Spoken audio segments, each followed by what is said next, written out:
Here's mine, one of them. It's called a birth certificate.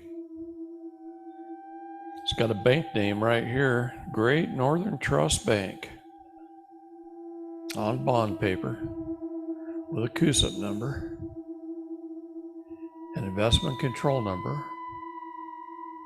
because my mother, 9 months pregnant, walked into a foundling hospital. The legal definition of the word foundling is a safe place to abandon a child. That's the legal definition of foundling. A safe place to abandon a child.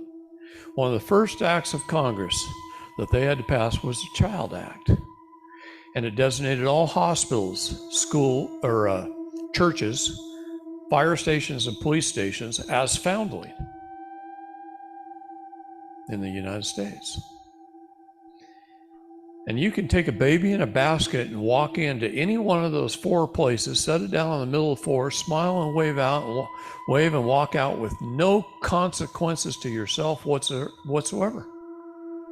A safe place to abandon a child. My mother, 9 months pregnant, walks into a foundling hospital, into a birthing ward, where she became a ward of the state. She went through a major medical procedure called childbirth, where she was in pain and under duress, probably under the influence of some kind of painkiller. And the baby came out of the water, was tugged through the birth canal, was docked at the dock by the dock tender, a doctor, that's a dock tender, where a bill of lading was received, the birth certificate application. She signed off as an informant.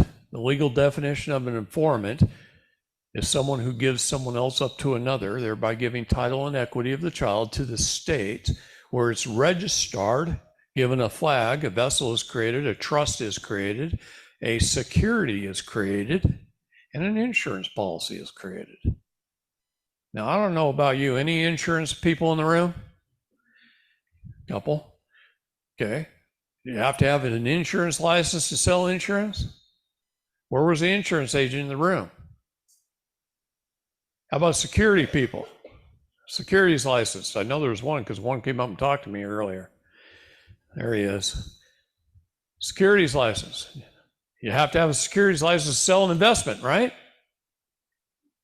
Usually you got to give them a prospectus and wait 3 days before you can even sell a investment. Where was the securities license agent in the room when the security was created?